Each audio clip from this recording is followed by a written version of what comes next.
Thank you so much.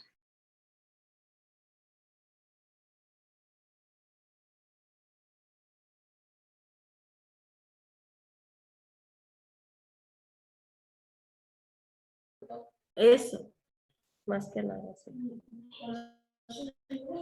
Eso, más que nada.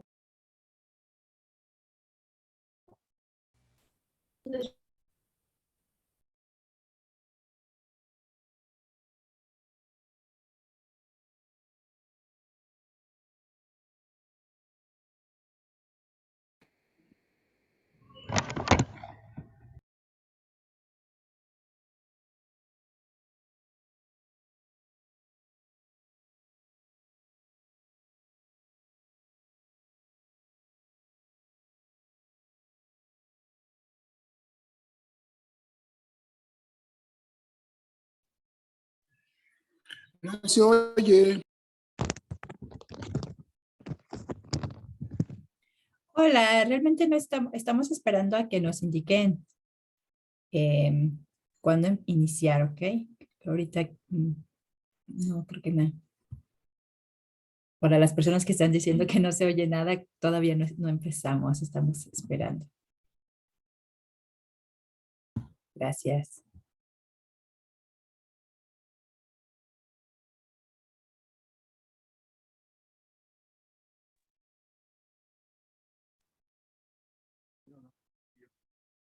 No, pues claro que no.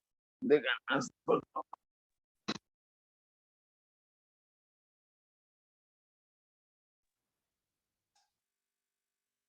Hola, buenos días.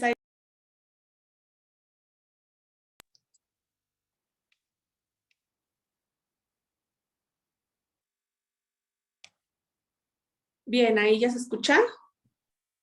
Sí, Sí, ya escuchamos. Sí, Perfecto, buenos un poco días a mejor. todos.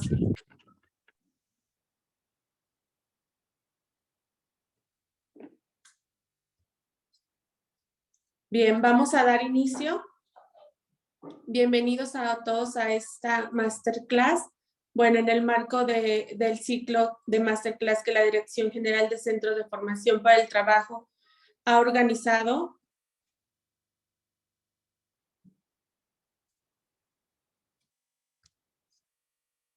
Me permito dar la bienvenida a todos los presentes,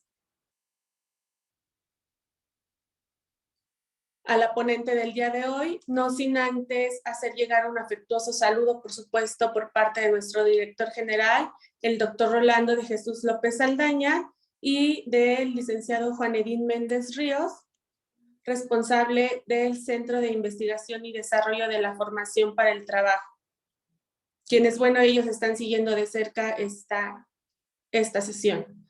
Mi nombre es Ana Karen Vera Hernández, estoy aquí en Sitford y bueno, la dinámica para el día de hoy será la siguiente. Yo daré una breve semblanza de nuestra ponente. Ella dará inicio con su participación y al finalizar dejaremos un espacio para la ronda de preguntas y respuestas. Para ello les voy a pedir utilizar el espacio de chat o levantando la mano para hacer su participación. Al finalizar haremos un cierre de la sesión con la entrega de constancia a la maestra Aureli, un agradecimiento por supuesto, y en el chat vamos a colocar el formulario para la asistencia y emisión de las constancias. Bien, el día de hoy tengo el honor de presentar a ustedes a la maestra Aureli Palmas. Ella tiene una licenciatura en enseñanza de inglés como lengua extranjera de la Escuela Normal Superior de México, así como una maestría en lingüística aplicada. Ha enseñado idiomas extranjeros para propósitos específicos en todos los niveles en México y el Reino Unido, además de su amplia experiencia como formadora de profesores en México y América Central. La maestra Palmas es examinadora de habla y entrenadora líder. Actualmente es la entrenadora líder de proyectos de solución de aprendizaje, así como coordinadora de proyectos en Cambridge University, donde gestiona las iniciativas de desarrollo profesional para grandes instituciones privadas y gubernamentales. Agradecemos en todo la participación de la maestra Aureli Palmas.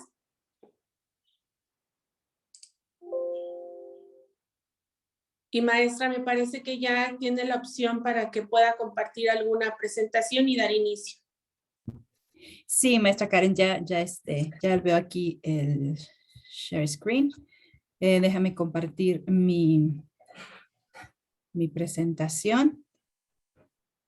Ahorita, aquí debe estar, sí. Entonces, nada más. Me voy a inicio y iniciamos. Ok. Muchas gracias por la presentación. Es un placer estar con ustedes el día de hoy. Y me dicen if you're ready to switch to English or Spanish or Spanglish. English, right? English. English, Yes. correct. Yes. Sorry, Friday we couldn't have the presentation because we had some problems with the platform, but we're ready here today. Okay. So, as you know, a little bit of myself, based on what Karen mentioned.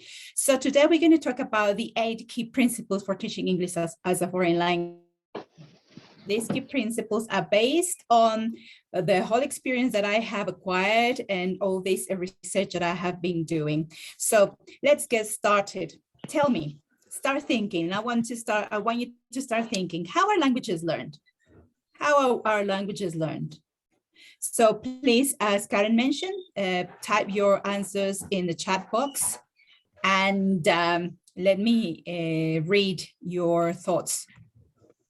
How are languages learned? So it's about you. You are already teaching English, so you have already learned English. So tell me, how are languages learned based on your experience? What do you think? What are your beliefs about learning English? How did you learn English? So it's a whole question. It's an open question. So let's see what you say. By listening and imitating, some say acquisitions, by making methodological connections, by acquiring languages and learning the language formally, by practicing, by reading, but interaction, I love that word, interaction, studying grammar, of course, we cannot forget about grammar, reading, practicing. So most of you are saying the word that repeats itself is practicing, correct? I totally agree with you. Immersion, learning by doing, repeating sounds, practice, exactly, imitating, making neurological connections. I like that one. Yes, you need some base knowledge, but above all, practicing the skills socially. I like this word, socially. Someone says, I went to an English school, but my hobby learned by watching TV. There you are, of course, watching TV. By being immersed in the language itself. Yes, totally agree. I think each of us has its own way, correct, as well. We have different ways of learning. Content, singing, listening, speaking, making it a daily part of your life. Yes. 4 skills are important. Talking to people, being exposed to it. Another important word, exposure, exposing. Reading, kinesthetically, orally, and socially, of course. So we have these different ideas. So fantastic. I love it that you are being very interactive. I love that. Playing video games, of course, now with the video games. Yes. Practicing with native speakers or native people, watching YouTube videos. The same way we learned our mother language. Okay. Watching TikToks. Yes, we have lots of different tools now that we can make use of. That's right. Yes. So this is what I want you to start thinking about, how languages are learned, because based on how we teach. Okay. So of course, learn the topic is the key point, the key principles about teaching. But of course, teaching becomes from learning. How we learn, this is how we teach. So I want to move on to the next part of this. So so you're right, I totally agree with what you're saying. Oh, and I cannot move. I'm trying to, oh, it's my lap is playing up. I'm trying to move forward and it's not. So let me escape. Oh, there we are. So this is what I want to talk about based on what you've said. I'm going to give you some research and facts that I have found, and then we're going to move on to those key principles. I'm going to tell you about the resources that we have that you can learn a bit more about that, and then we have some Q&A, some questions and answers, all right? So I want to make the difference first between EFL and ESL. EFL is English as a foreign language and ESL, English as a second language. Is there a difference? Yes, there is, right? And what I'm basing it here is in English as a foreign language. Why? Because this is our context. English as a foreign language is when we teach English in a context where English is not used in everyday life, like a place like Mexico. You know, we learn English, but we only learn English in school. We practice English in school. We practice English maybe when we watch TV, when we listen to music, but it's not used around us in our context. Whereas when you teach English as a second language, the context is different. The context uses English. So for instance, let's imagine you go to United States and you learn English there, but you are surrounded by English. You go to the shops, if you go to the cinema, if you go to the supermarket, you are surrounded by English. So there is a difference there, okay? So this talk is based on teaching English as a foreign language. So a context like Mexico, where we learn English, we teach English, but it's only in the classroom. And maybe I have friends who speak English and then we practice English there, but in general English is not used in your environment. Okay, so I think this makes it very important, a very important issue, because as you will see, this has a lot to do with how we teach the language. All right, and this talk is based on teaching English as a foreign language like we do in Mexico.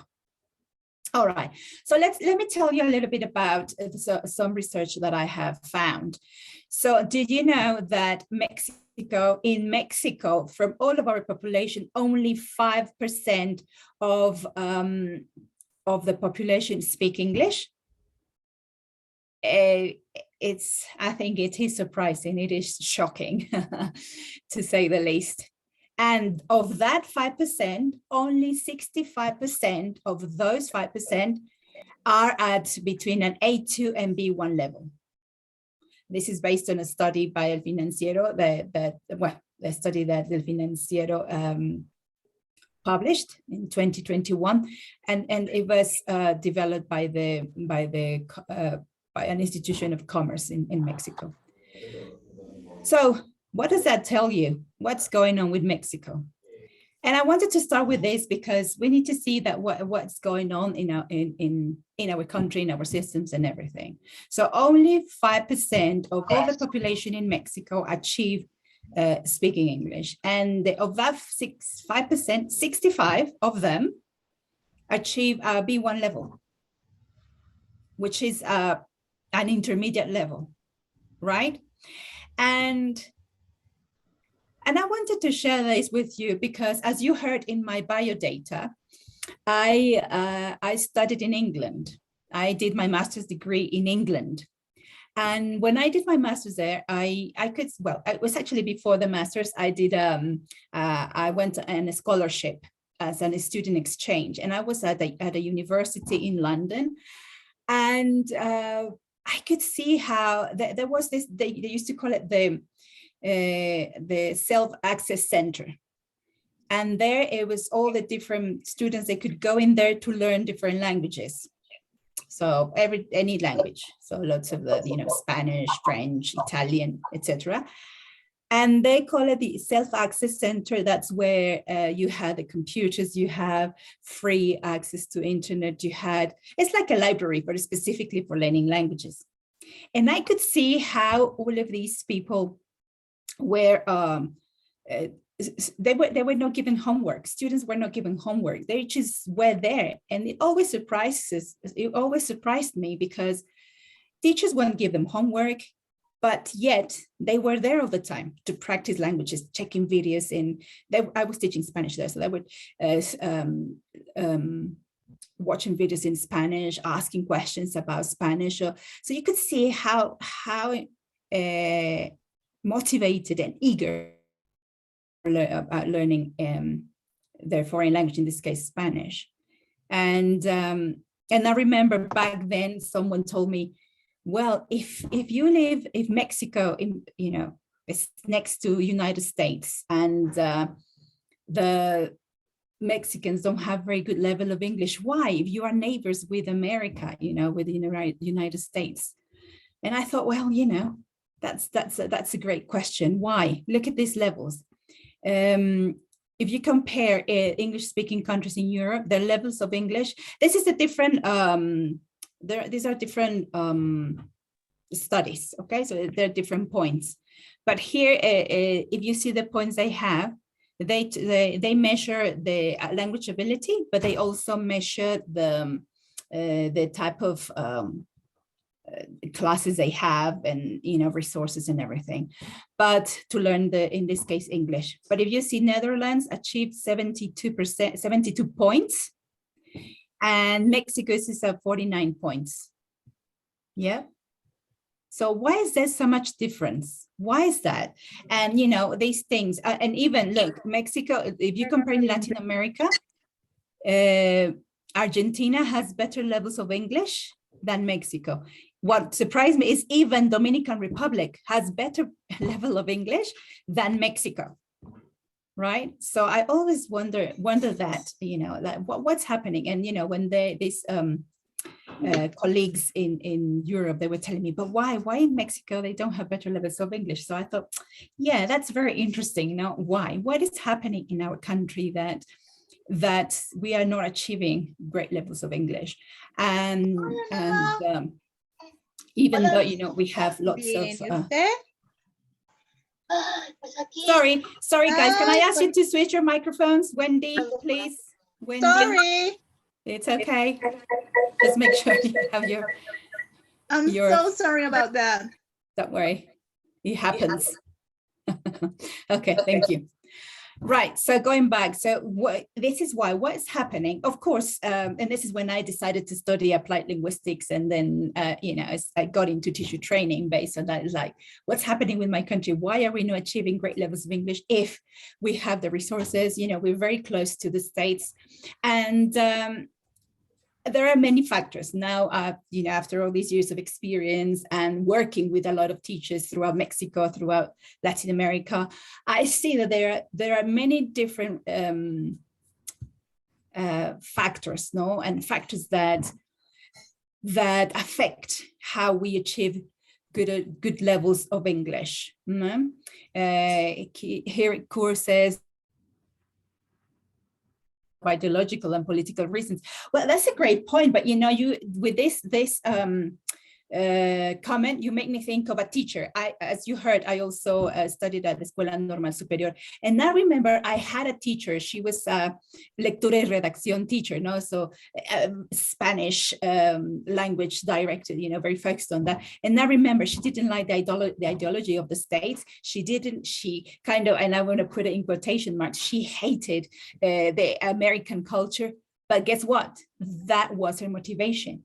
She wanted to learn English because she said, I want to learn their English because I want to speak like them, and I want to understand their way of thinking, and I want to express myself in their language so they can understand why.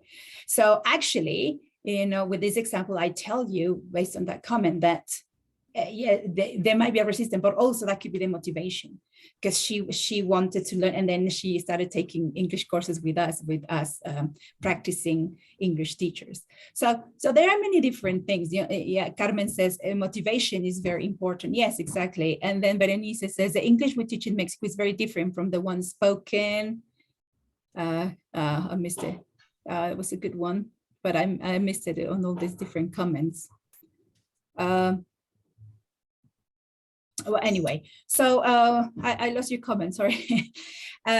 So what I was saying, so yes, there are many different factors. So we can look at the motivation, we can look at the programs themselves, we can look at the materials, we can look at the idiosyncrasy of our Mexican system, we can look at so many different things, okay?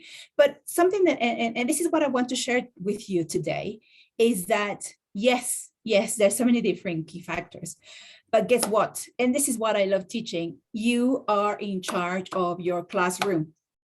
We teachers are in charge of our own classroom. So what I do in my classroom, this is what is going to make the difference. And this is what I have learned through all of these different years. And yes, we have to deal with motivation, you know, but there are ways in we can improve that. You know, I gave you the teacher of the experience, the example of my teacher back when I was in teacher training college.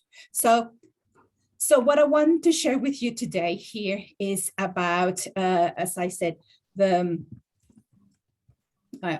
again, what I learned through my my experience from teaching teachers all around the Mexico and Central America, because let me tell you, Central America is not very different to how we think here in Mexico.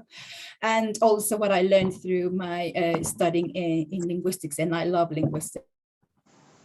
So, and this is what I want you to focus on, what we as teachers can do in our classroom, what we can do with what we have, because if we wait for the students to change and be motivated, if we wait for the government to give us all the resources that we need to teach English, if we wait for us to be paid a better salary, if we wait for all these things, we will never achieve anything, okay? So what I invite today is just to listen to this, what I have learned through all these years, and then we have some questions at the end, all right? I also want to mention, I started teaching English in Ecatepec, Estado de Mexico, in the afternoon shift. That was a great experience. Okay, so let me get started. So for me, the first principle is this. You've heard this phrase, right? Use it or lose it. Use it or lose it. So, and I'm sure you can relate to this. If we don't practice the language, you know, and many of you mentioned at the beginning, how do we learn the language? By practicing, by saying it. You learn by doing. If we don't practice, we lose all that. For example, think about yourselves, and this is what's happened a lot when I find teachers. You finish your I don't know, your licenciatura in teaching English, whatever, and then Ernesto, your microphone is on. Sorry.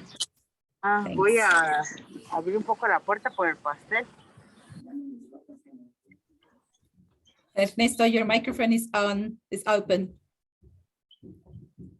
Okay. So I was saying, think about it. When you finish your licenciatura or you finish your English course, and then you have a great level of English, what happens? You start teaching purely basic level students. What happens with your language? Como los médicos que les pasa. José Antonio, your microphone is open. Que se están transfiriendo. Entonces, te voy a pasar la clave. La clave es 1A. Thank you. Thank you. It is disrupting. Yes. So what happens? So think about that, teachers.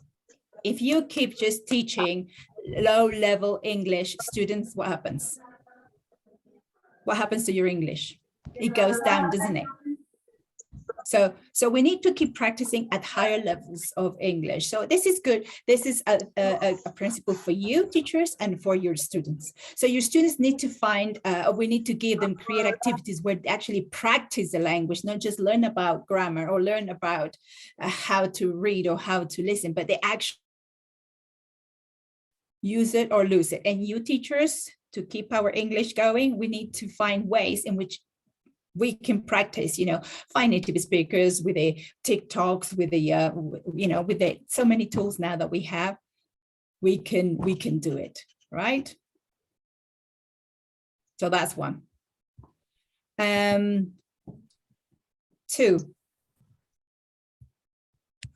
Oh, again. Oh, here we go. Now remember this, and we need to understand this. Language is central to human behavior. Language is central to human behavior. So how do we learn a language? How do we learn? Somebody said we learn similar to how we learn our first language. Say, yeah, how do we learn our first language? We heard language all the time. Language is social interaction, is communication.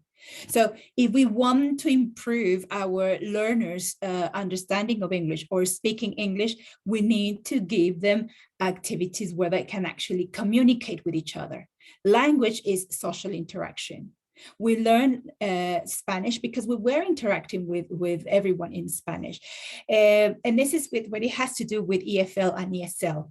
In EFL, remember, we're in Mexico. The only place where we're going to speak English is usually the classroom. Yes, so we need to be interacting in English. So give your students the skills, the language that they need to interact in the classroom in English. Yourselves, teachers, as well, if you have academies, we usually have academies of English. Well, interact with yourselves in English, because remember, language is interaction, plus if you don't use it, you lose it.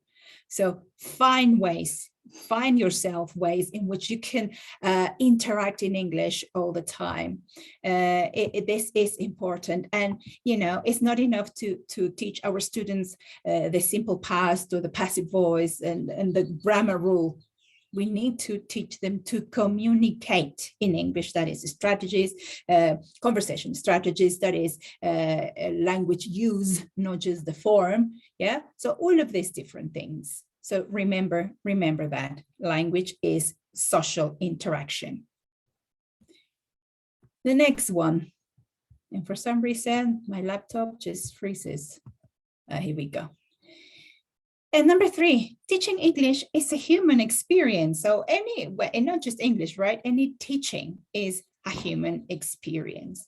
So what does that mean? I'm sure you've heard of this affective filter from an American linguist called Krashen. Krashen talks about, and he calls it the affective filter. But basically, it's because we're humans. So there are in these actions, so there are feelings, today I'm feeling terrible and I don't feel like learning. So if they are not feeling good where they are, they're not going to learn, especially when we talk about teenagers. So we need to, as a teacher, we need to find a good way to communicate with them. This one reminds me on the screen, you know, this teacher reminds me of my teachers when I was in primary school. But now the roles have changed. So teachers are not supposed to be like those telling off teachers and, you know, you don't tell me anything and that sort of thing. No, we're not looking for that. We're looking for developing rapport. So we need to create an experience of learning in the classroom where students feel confident and comfortable enough to be able to practice the language, to experiment with the language. Because sometimes if we feel judged, it's like, no, mejor no lo digo porque la maestra me va a regañar, right? Or things like that. Or I feel all of that. And as a teacher, we need to build that rapport. You know, I remember, and I have to tell you, it's a teacher somewhere in the world who told me once, I know, I'm not going to teach these students. They're so stupid. They don't learn anything. I was like, wow. Do you think that teacher was building good rapport with her students? Do you think her students felt confident enough in the classroom to practice with language, to have a good experience learning English? Probably, very likely not. So remember this as well. Teaching is a human experience. So as teachers, if we are committed to this, we need to create a good environment for students to learn the language. And they call it, as I said, Krashen calls it the affective filter. We have to create good environment to do that. And talking about Krashen, I have number 4. You have probably heard this, input plus 1. That's another principle of his theory about learning language. He says that to be able to be learning, to move up the scale in level, we need to be surrounded by English that is a little bit higher, plus 1, than us, than where we are. Because if it is too loud, too high, students won't learn anything. And if it is too low or at their level, students won't learn. And if you think about it, this is how we as teachers, and the example I was giving in our English, because we have certain level of English, but then if we are teaching our students with a lower level, so our input is input less 1, right? So we are not improving. On the contrary, we are coming below. And also remember when we were learning English as teachers, when you were students and we're learning English, and I hear also some students saying, oh, I understand everything you say, teacher, but I cannot speak yet. That's right. That is a part of the language process, or the language learning process. That's the way we learn. But what I'm saying here is that to be able to move up the levels, we need to be surrounded by English that is a little bit higher than us. So if we want our students to improve English, to improve their English, they need to be surrounded by English all the time. And also this has to do with when some students are very low level and then they get very demotivated because they didn't understand anything. So for them it's input plus 10. So if it is plus 10, they won't learn either. So we need to keep... Thank you, Laura. So we need to get into the right level for our students so that they are surrounded by a good level of English so that they can keep learning, but also us as teachers, if you are only surrounded by your students' English, your English is not going to improve. You need to be surrounded by English that it's a little bit higher than yours, so you can keep learning. So what does that mean? You as teachers need to be going to seminars, to webinars, to podcasts, where English, the level of English is a little higher, so you keep learning. Otherwise, you won't advance. And also the same for your students. If they are not surrounded by English, what happened? What was going to happen? I think someone was mentioning about our paisanos, yes, our countrymen in the States. Think about that. They go to to United States. They are living there for 7 years, 8 years, 10 years. They come back to Mexico and they don't speak English. What happens there?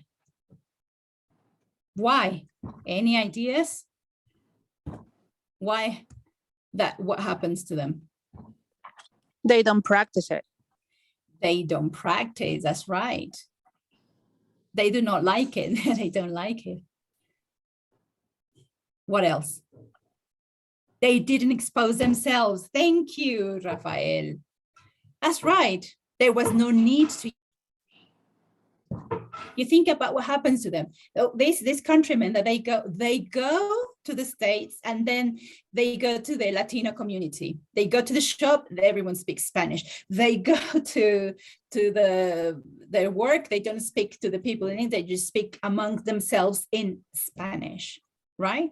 So they don't have the need to speak the language. So what happens in terms of this input plus one, what is their input? Is their input English? No, their input is Spanish.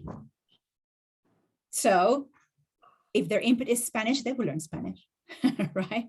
So what I'm saying here as well is if my students are surrounded by Spanish, they're going to improve their Spanish. So this is why I insist so much that when we teach English, our classes should be in English. And I hear sometimes teachers, but they don't understand anything. No, they do. You have to grade your level of English lower to the level, use a lot of mime, gestures, so that they understand what you're saying, right? So just think about that. Number 5, the learning process is not linear. The learning process is a spiral, like you see in the screen. What does that mean? And I hear again, lots of teachers complaining, I just taught the simple past yesterday or the simple present, and today they don't remember anything. That's right. It is part of the process. It's not that your students are dumb.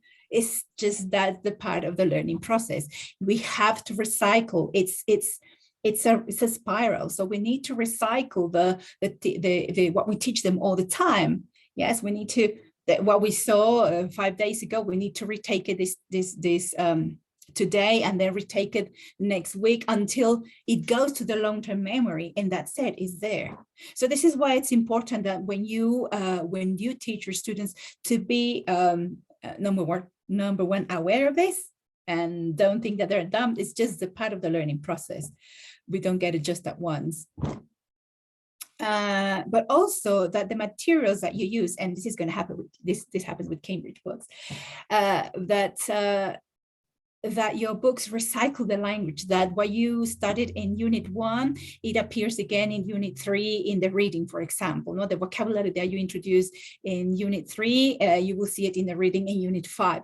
Things like that, because that's the way teaching is, or learning is. It's a process, and it takes time. And maybe the same thing. What I learned in level 1, I forgot it by the end of level 1, but that needs to be retaken in level 2 to continue this learning. This goes back into long-term memory. Okay. 6. Engagement, and this is really interesting. Engagement means to keep them interested, to keep their interest. It goes beyond motivation, but it includes interest.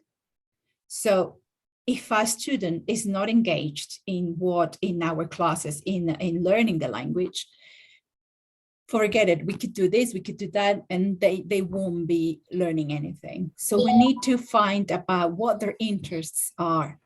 Why are they learning English? Why are they there? Well, maybe they have to be there, but maybe not. Maybe it's because they think English is going to help them to do whatever.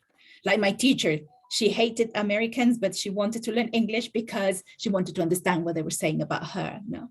So you need to find what their interests are, so that you keep them engaged with topics that they're interested in, with topics, but also people, create the good environment. So to keep them interested, to keep their curiosity, talk about things that they're curious about. And of course, the motivation. Remember, there are different types of motivation. Intrinsic, that I want to learn English because I love it, or extrinsic, I'm learning English because I have to get my certificate. If not, then I won't be admitted in university, or I'm admitted in a good job, whatever. So you need to find what the motivations are, and through that, weave the class. So go with that. But also, and really important, is the usefulness of the language.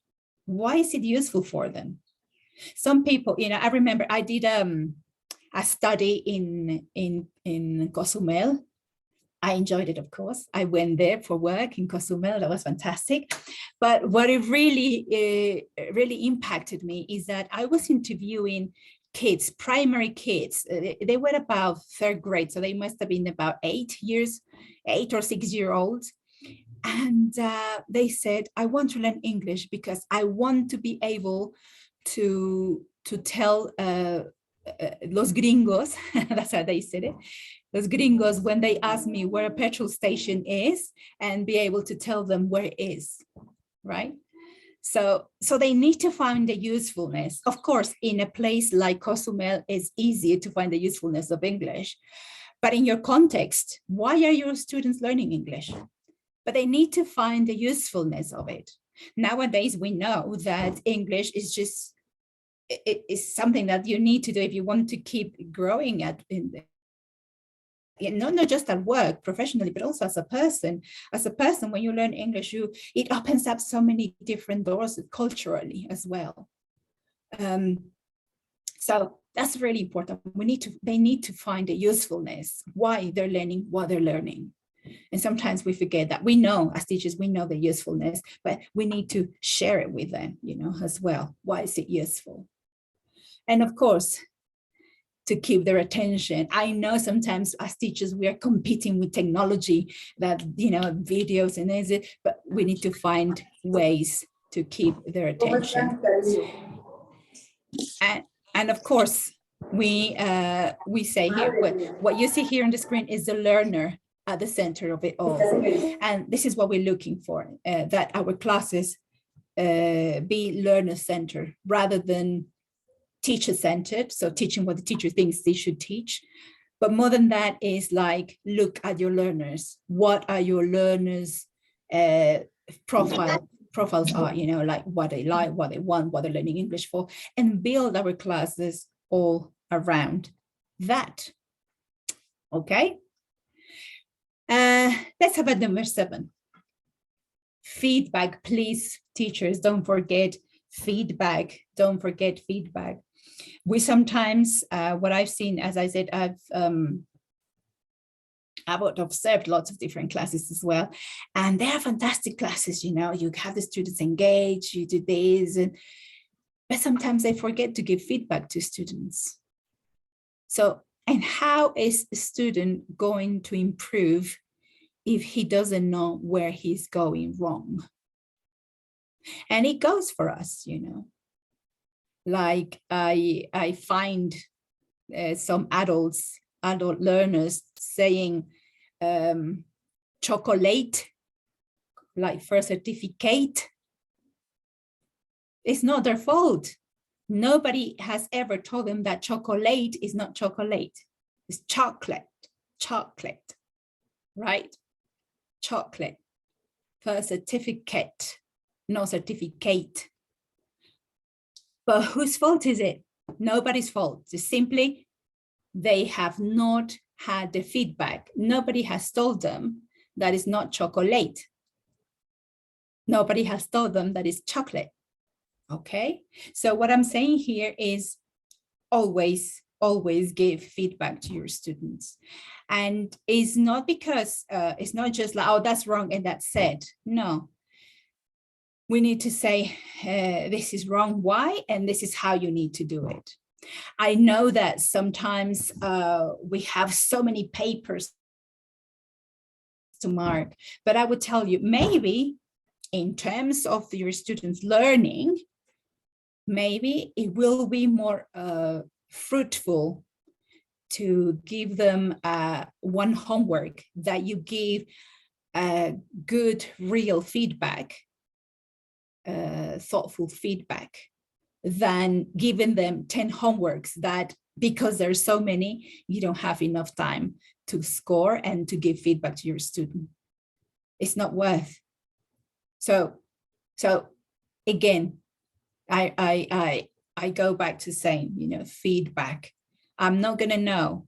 I'm not going to improve my English. I'm not going to improve if I don't know what I'm doing wrong. So please prioritize, as I said, don't, and especially, well, I don't know, your context is a bit different, no? But I see teachers in primary schools, secondary schools that, oh no, thousands of homework. And so what? Students keep doing the same homework wrongly. And there's no real feedback, so they don't improve and they just continue making the same mistakes forever and ever. Yeah, so just remember, feedback is important. And how am I going to give feedback, for example, if I do not know what my students are doing? Again, you know, observing teachers, I see that we love being at the front, like this one, the students are at the back, teacher at the front all the time. But do you think this teacher knows what this student is doing at the back? So if the teacher doesn't know what these are doing, how is she or he going to give feedback to this student? So this is why it's so important to monitor your students. I know sometimes, you know, it's so, comes Friday night and I'm just tired. But try to find ways in which you can monitor the work of your students. So when you monitor, then you can see what they are doing and then you can give feedback. If you don't monitor, then you won't be able to give feedback. All right. So, and I said, you know, I think this is super important. And I've seen it not just with English teachers, I've seen it with so many different teachers. So please remember, feedback, monitor, just like practice. Okay. And number 8, planning.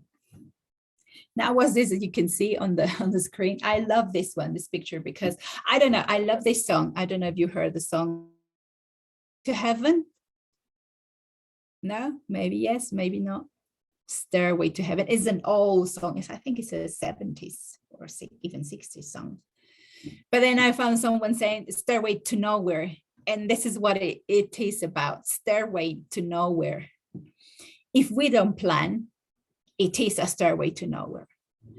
Planning, and I'm not saying, you know, because again, I work a lot with secondary schools, the private education and all that. And then and also with the SEP schools, and you know, they ask them for, I don't know, long plans, no, like this. I'm not talking about that. I'm just talking about what you do in your classroom. Remember, this is what I'm here about, is what you do in your classroom. And planning is key. I need to know where I'm going. Okay, today I'm gonna get students to be able to talk about their habits.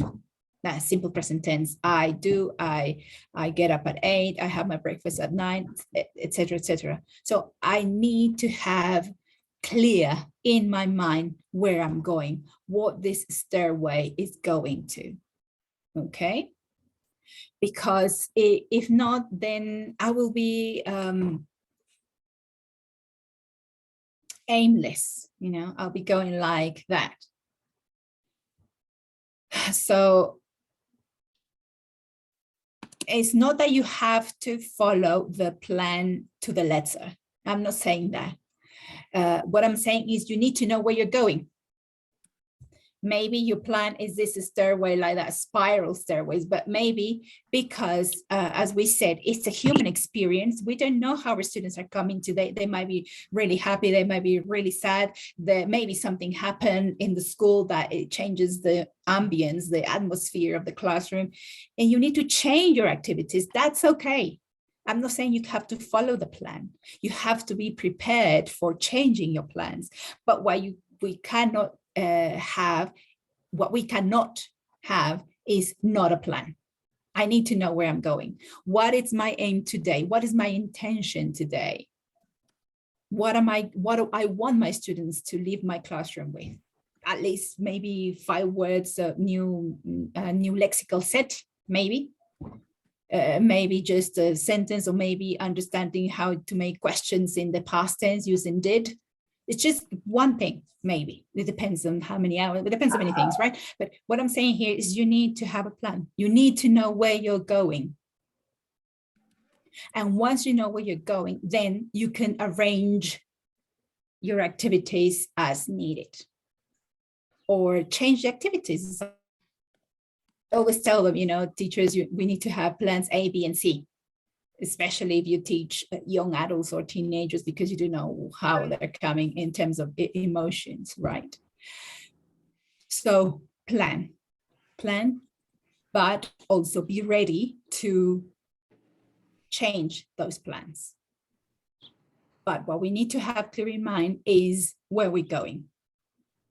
Because if not, this is why, and this is what I've seen it many times, is that this is why students don't advance. Because one day goes this way, the following week is this way, the next week is like that, the next year is like that. And there is no step by step, and there's no advancing in their level of English. So as much as sometimes we see planning as too much, as too time consuming, it does help. It does help to guide us as teachers, and also to guide the students into the steps of learning, into the process of learning and advancing in their English proficiency. Okay, and basically these are my eight principles. Do you have any questions so far? I'm trying to move again and it's not having it. Let me see. Let's see. It's not. Oh, here we go. So I want to go to some conclusion. Okay, prepare models from dialogues, linguistic expression, and so on and so forth. That's right. So you choose. It depends on where you are in your planning, depends where you are. Exactly. You need to know what is the goal to achieve. What is the goal that you want to achieve with your class? That is your plan.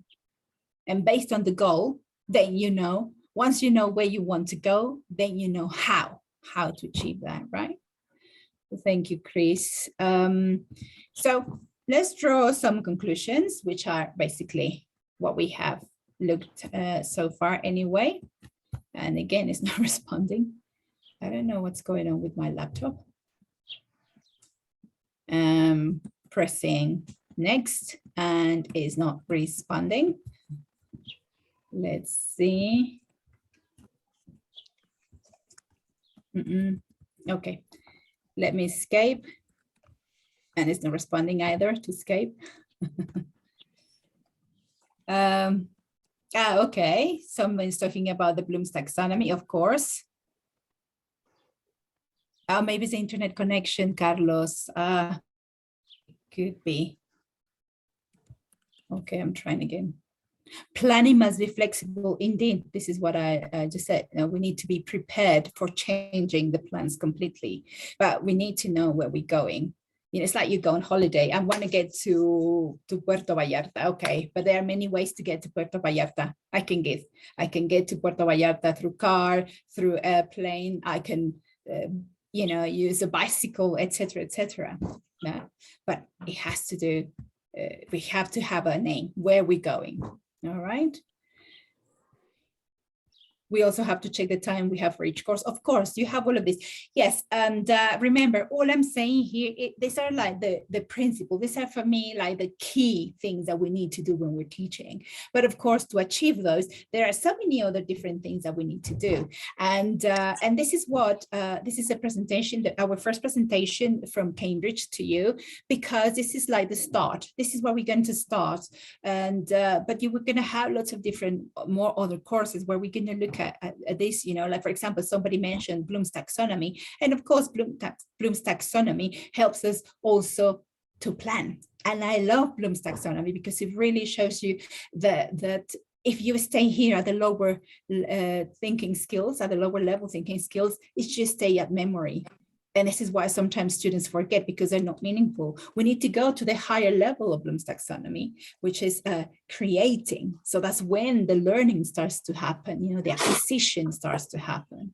So so this is things that we need to, this is just a start. Okay, this is what I'm saying. This is just a start and we need to continue with that. Rebecca is asking, what do you think is the right time for feedback? At the moment, or begin the class by doing something? That's a great topic. Again, we can have a talk about feedback. There are different types of feedback and it has to do with the objective of your activity. Let's say if it is a speaking activity, I will give the feedback at the end. Why? Because I don't want to interrupt them. I want them to communicate. However, if I am at the stage of presenting the structure, at the stage where they are drilling the structure, I would get feedback, immediate feedback there. Why? Because I don't want them to continue with the same mistake.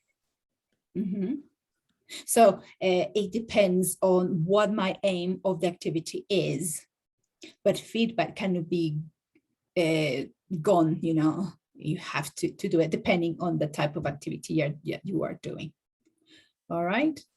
I'm going to stop sharing, see if that helps with my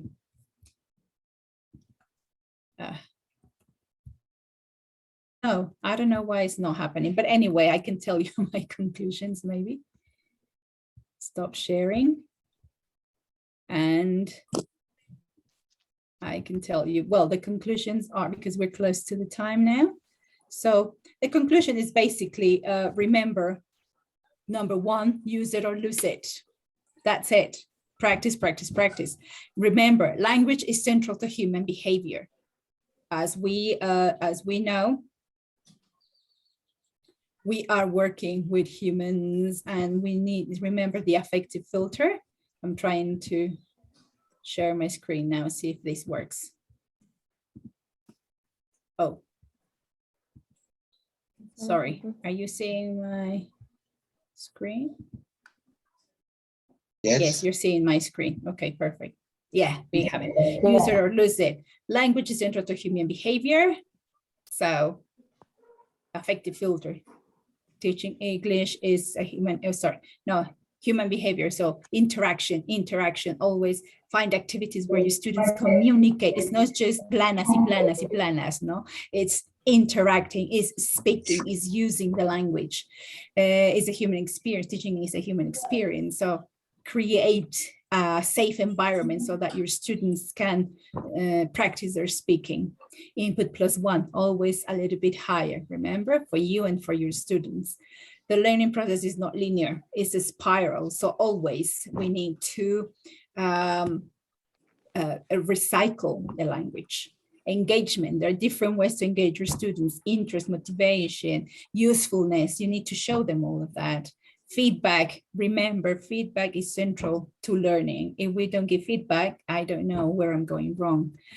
Planning, a goal. It doesn't mean you have to follow that to the letter. No, it just means have a goal and find ways to get there to that goal. So these are some resources if you are interested on studying more about these methodologies that I've mentioned. You can also go to the Cambridge blog. You go to Cambridge webinars. I have the links here. However, if you just do a search, Cambridge blog, Cambridge webinars, you will be able to see them for free. You don't need to do anything else. You will find Cambridge resources for teachers and Cambridge apps. So you will find lots of different information there for free. Kur, give me a second. I've seen you raise your hand, but let me just finish with this because we're right on time. And before we finish, I want to leave you with this, because this is what I've learned. Students may forget what you said, but they will never forget how you made them feel. And this goes back to one of the principles. No, we are teaching humans. It's human. We are dealing with humans and emotions and all that. So now, if you have any questions, I'll be happy to answer them. Hoy, me desconecté. Are you there? Yes. Okay, because I can see something. Okay, let's see. Someone had a question. Someone raised their hand. Who was it? Tell us if you have a question.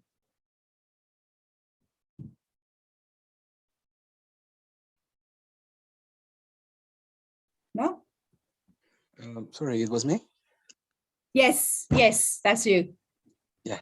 Tell me. Well, first, I was trying to tell you that we couldn't see the last part of your presentation because it didn't change from the Zoom screen. Oh, but can you see that now? What was the screen? We keep seeing the Zoom screen. Oh, you still seeing the Zoom screen? Oh my God. Okay, stop sharing. So we missed the last. Okay. Last part. What you? Okay, let's see if this works. Can you see that? Yeah. Thank you. Can you see this? I'm changing screens. Can you see that? Yeah. Okay, so those are the conclusions that you already know. Mm-hmm. Then we have the resources. As I said, these are all for free. You have the links there, but you don't need to. You just do a search, Cambridge blog, Cambridge webinars, and you will learn a lot of the strategies to fulfill these key principles that I was talking about. You just search for them on the internet and they are all for free, and you will find a lot of great information. Mm-hmm. Thank you very much. And I want to finish with this. They may forget what you said, but they will never forget how you made them feel. Okay, so, and I think this is one of the key points. No, we are working with humans and we're trying to teach them something to help them in their lives, skills for life, no, to improve their levels of English, to improve their work, their jobs, to improve their personal development as well. English is, speaking another language is not just for better jobs, but it's for better understanding of this world. So I hope you have learned something. I love speaking with you guys. Very happy that you were really active in the chat. So if you want say any more, please let us know. Can you please show the previous screen? Which one? The one with the resources, or again, it's not changing. Yeah, it's probably my connection, isn't it? Oh, let me stop again.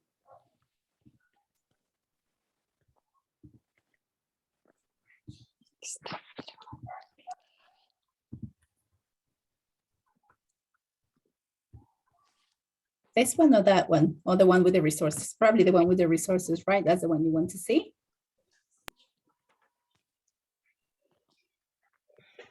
Right now you are having the free resources on the screen. Can you please show the previous screen? The resources, right? Thank you, Maria. Yes, you have the resources there.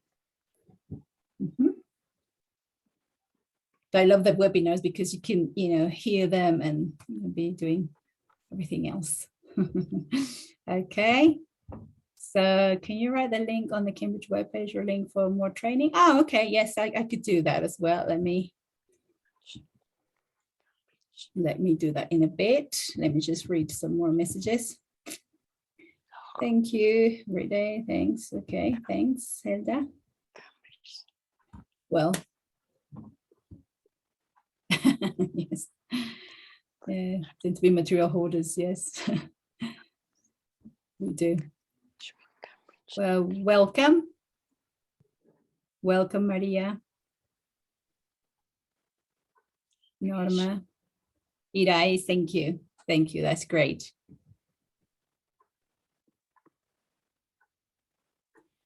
Function, yes. Thank you, Marina. You're great too. Great teachers. So now we're ready for holidays, right? Thank you, Diego. We're ready for holidays and then have some rest and then go back 100%. You know, that's right. Not yet, Alicia. Oops. Okay. No, okay, sorry. Okay, that's fantastic. So I'm going to stop sharing and I'm going to put the link on the chat as you asked, so you can check them. Okay, I'll send you to the blog because then from the blog you can find also videos, teacher training videos and great for authors that will help you to, not because you don't know, but sometimes, you know, we get so much into the teaching, into the everyday, and that we forget. So this type of sessions will help us to remind ourselves of what we do and why we're here. Oh, Miriam, thank you very much. Thank you. I put it there, but I think it's a direct message. No, this is for everyone. Send to everyone. So here is paste. There we are. So you have the blog. In the blog, you have all these different articles, and then you have the links to videos as well.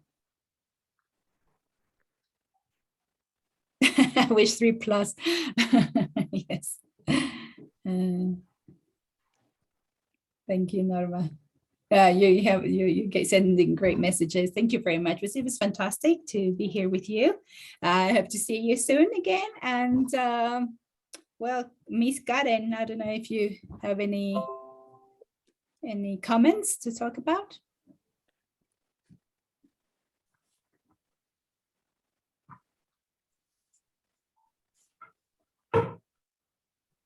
Susie, thank you. Rafael, have a great day. You too.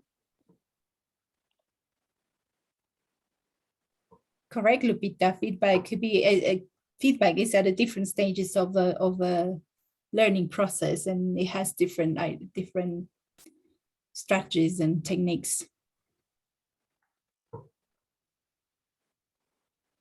More master classes, yeah.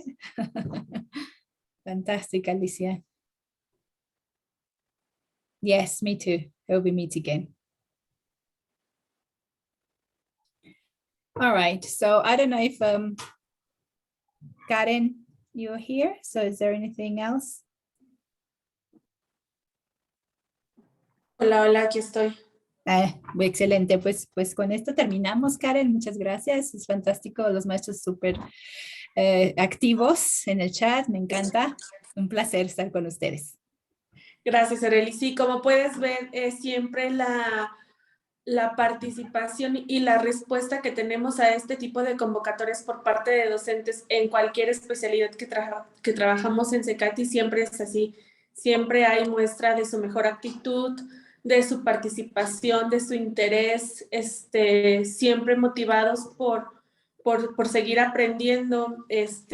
Quiero comentarte que si algo tienen los docentes, especialmente del área de inglés, es que siempre ellos hacen su mejor esfuerzo porque ahora para estar presentes en estas sesiones, pues tienen que a lo mejor descuidar un poco a sus grupos, pero ellos siempre tratan de emparejar como este tipo de actividades, porque ellos siempre están interesados en participar en este tipo de masterclass, que muchas veces para ellos no las tenemos tan disponibles, ¿no? Entonces, el mensaje también que tenemos para ellos es felicitarlos por el esfuerzo que representa para ellos estar aquí presentes, hacer una inversión de tiempo, pero también decirles a los docentes que no terminan aquí, ¿no? Que esto es apenas el comienzo de diferentes actividades de este tipo que ellos van a tener, que tenemos más acciones formativas preparadas para ellos y para otras especialidades con convenios, con acuerdos que se están llevando a cabo en cada una de las especialidades. Si no hay alguna participación más, Narmi nos va a apoyar en el chat a poner el registro de asistencia. Es importante, maestros, que puedan registrarse porque con ello tendrán acceso a su constancia de participación. Entonces, ahorita Narmi nos va a estar apoyando en el link aquí en el chat para que puedan ir haciendo su registro.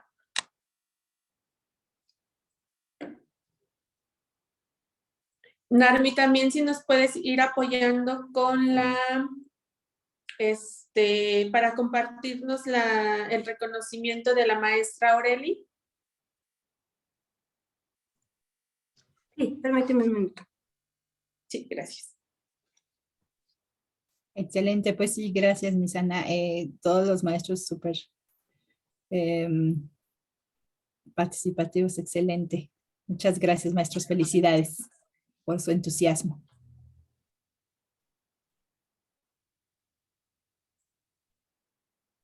Sí, créeme que para ellos esto es un apoyo que pocas veces a lo mejor podemos darles, pero como les comentaba, esto es apenas ahora como la entrada de las demás acciones formativas que estamos preparando para ellos y que no se sientan alejados, ¿no? Tal vez de todo este tipo de actividades. Claro. Aureli, también felicitarte a ti por tu tiempo. Sabemos que es una inversión igual de esfuerzo para maestros de CECATI. Queremos agradecerte profundamente esta parte. Y sabemos también que no es la última vez que vamos a tener la oportunidad de tener acciones formativas de este tipo para nuestros docentes de CECATI. Para hacer el cierre, agradecerte la participación y hacerte entrega simbólica de constancia, que bueno, más adelante podremos hacerte llegar de manera física, y me voy a permitir darle lectura.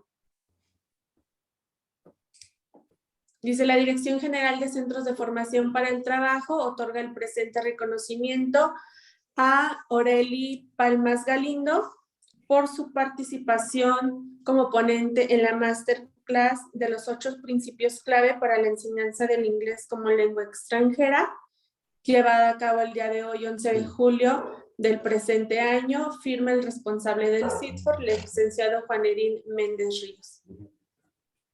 Aurelia, agradecerte, darte la bienvenida a DGCFT, a CECATI. No sé si ya tú hayas tenido la oportunidad de trabajar en ocasiones anteriores con nuestros docentes, pero sí decirte que la nobleza es una virtud que caracteriza a la familia CECATI.